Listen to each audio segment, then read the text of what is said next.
my very first year of gardening, I remember being so excited. I planted out my first ever raised bed that I ever had, and I filled it with vegetables, tomatoes, peppers, squash, everything. And while I had an okay gardening year, I dealt with a ton of pest issues. I even dealt with a lot of pollination issues. And I remember thinking, something's missing. And then a light bulb went off in my head. Flowers. I need flowers.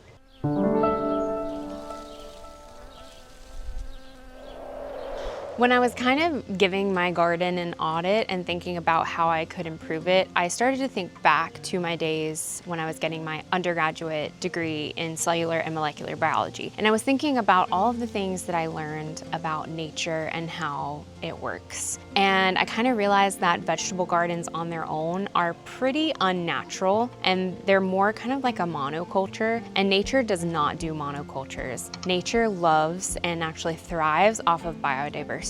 And the most surefire way that you can increase biodiversity in your garden is to add lots and lots and lots of flowers. So over the past 6 years building this garden, each year I have made a conscious effort to add as many flowers as I can. And you guys have actually watched me add quite a few flowers to my garden this year. And I'm gonna keep going. Next year I'm gonna add more, and I'm gonna add more and more, because what I realized over these last 6 years is all the problems that I was having in my first and even second years of gardening have decreased significantly over time.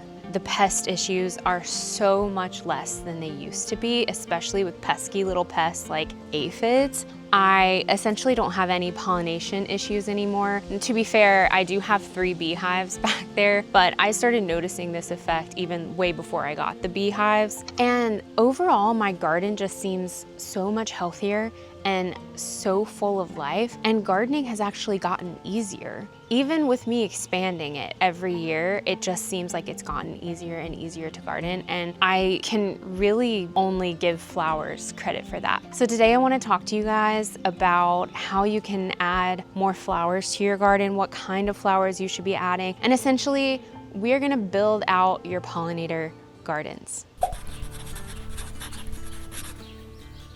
So today I want to show you guys how to build a pollinator garden, but more importantly, I want to show you how to start looking at your garden as an ecosystem, because the flowers, they're not just pretty. That is an added benefit, that we get to look at them and they're beautiful, but flowers are doing some really important work in our garden, probably the most important work of anything that you plant. In a healthy ecosystem, everything is connected. Plants are food and shelter for insects. Insects pollinate our plants. The predatory insects eat the pest insects for us. There's decomposers that are breaking down things in the soil and feeding our soil. Like, everything is just connected and flows really smoothly, and that's how nature is built to run. In a typical kind of monocultured vegetable garden, there's a lack of all of that.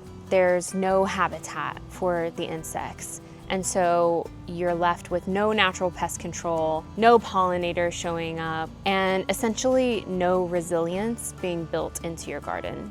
And what do most gardeners do when pests start to show up? They reach for a spray. And that spray is, yeah, it's killing the pests, but it's also killing the beneficial insects. And it could be killing beneficial insects that even improve your soil, which is a huge part of gardening. You have to have good soil, and we need good insects to do that. So my motto is that there are no bad insects. Every insect has its place in a healthy ecosystem. You just have to build that. And it can take years and years and years to build a really healthy ecosystem. And there's a lot of hurdles when you start allowing the pests to exist so that your ecosystem can become balanced and regulated. It can frustrate some people, and it just takes time. But there's no better time to start than today with building your ecosystem. Throwing out the sprays and start inviting all bugs into your garden with flowers. There's an analogy that I like to use when I'm talking about building a pollinator garden. And I like to pretend like my garden is a restaurant. Like I'm opening a restaurant and the pollinators and the beneficial insects are the VIPs that I want to come to my restaurant. I want them to come from all over the place. I want my restaurant to be the hottest restaurant in the area. I want to attract those VIPs. I want them to be repeat customers. I want them to come back again and again and stay for as long as they want. And so when you are building a restaurant, real estate is really important. Where you place your restaurant could be everything. And that's the same with pollinator plants.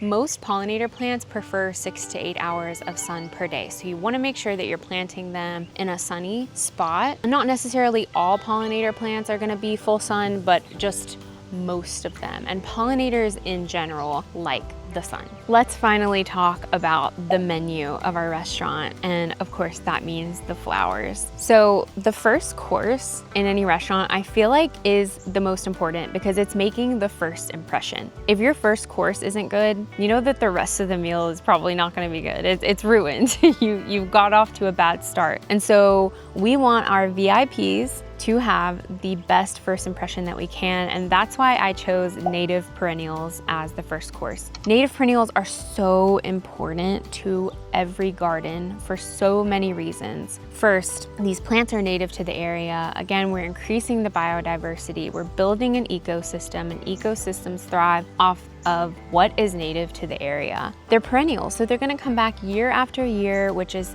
super low maintenance for us, the gardener, and they're native, so they are already accustomed to growing in this area, and they're gonna grow really easy for us, which is again, just less work on our end. Another reason that they're so important is because a lot of these beneficial insects that we are trying to attract to our garden are native insects, and they are hardwired to look for these native plants, and that is their primary source of food. Beneficial insects like ladybugs, green lacewings, parasitic wasps, parasitic flies, ground beetles, the list goes on and on and on. These kinds of plants are very important to the exact things that we want to attract. So this is literally what is going to keep the VIPs here. Also, a lot of the non-native, really ornamental flowers are kind of useless to native pollinators and beneficial insects. A lot of the times the insects can't access the pollen or the nectar in the flowers, or they just don't produce a ton of nectar to begin with. And so native perennials, they look way more wildflowerish and not as ornamental, but they're gonna be the most important thing for attracting those native insects. Like I said, what counts as a native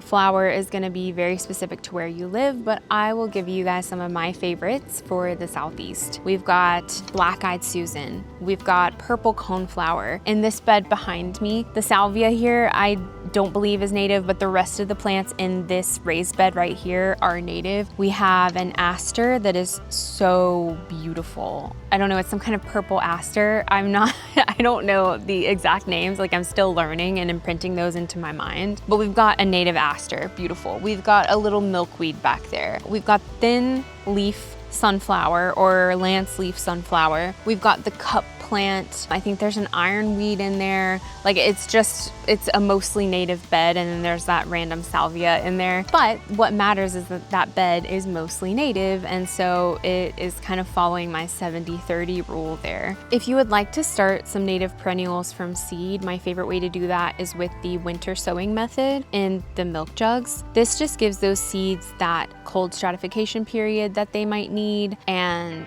it is just kind of like a low cost way of starting your own seeds. Now, you guys, if you followed me for a while, you know me, seed starting is like not my favorite thing to do. And so I tend to seek out started plants. I am a lazy gardener. I feel like that is just easier for me to let other people do the seed starting for me. And if you are the same way, I would seek out some local places. If you have a botanical gardens, a lot of the times they do spring or fall sales, and they have a lot of native plants there. If you guys missed my haul from the UNCC botanical garden plant sale that I did, go and watch that and you can see all of the wonderful native varieties that I picked up. Sometimes your local garden centers will have quite a few different native options. Sometimes even people on Facebook Marketplace will be having little plant sales or have like little native gardens that they sell plants from. You never know what you can find locally if you just try to reach out into the community. Now let's move on to the main course, and I have chosen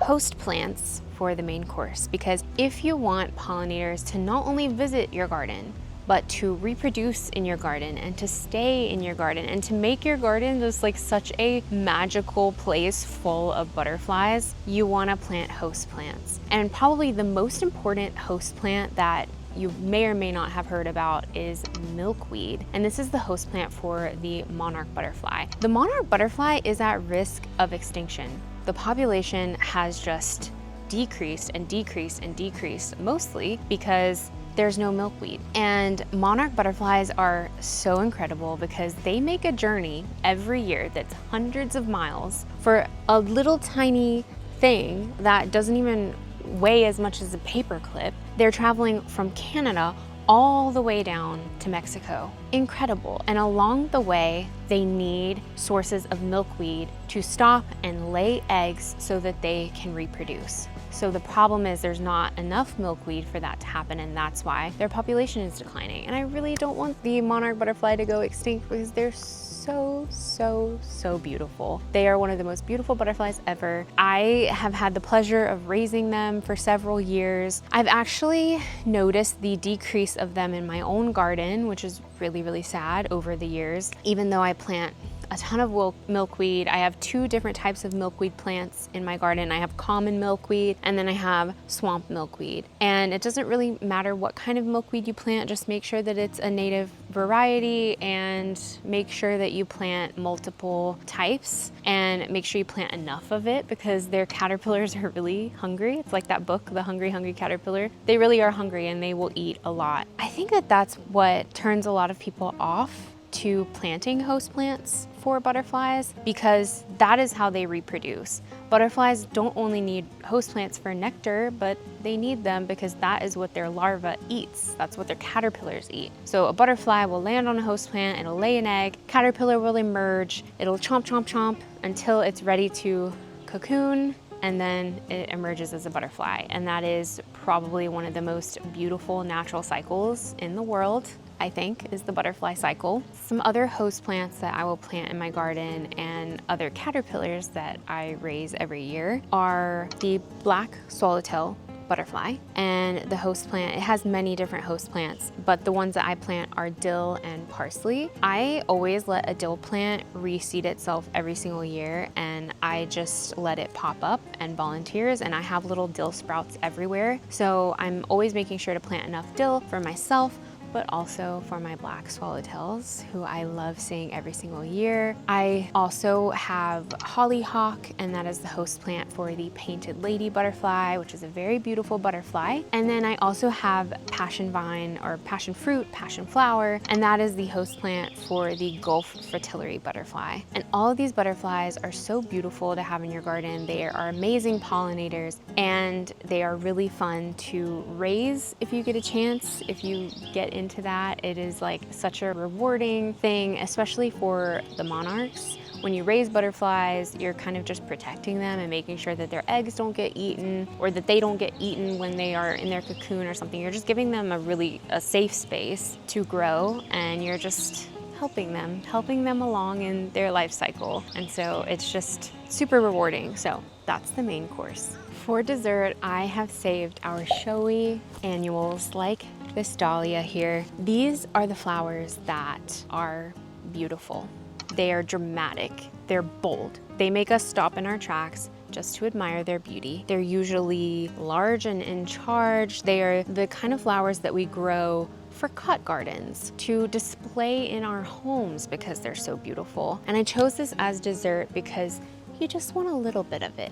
I'm not saying don't plant them at all, I think that they have their space in every garden, even though they're not native usually. I think that they still have their spot because we all deserve a little bit of beauty and showiness and flowers like this in our garden. And so that's why I like to keep to that 70-30 rule. And that's why this is dessert, because we just need a little bit of it. We just need a little sweet treat in our gardens. And even though a lot of native insects may not be able to use these flowers, it doesn't mean that they're totally useless. They still attract, you know, the butterflies, and they attract hummingbirds. I love hummingbirds in my garden. It's one of my favorite little joys of having a garden. And so these are amazing. So these are your flowers like your dahlias, your cosmos are another one of my favorites. Zinnias, I have to have zinnias every year. I love zinnias. There's just so many. There's so many different showy annuals that you can plant. And I still like to interplant these kind of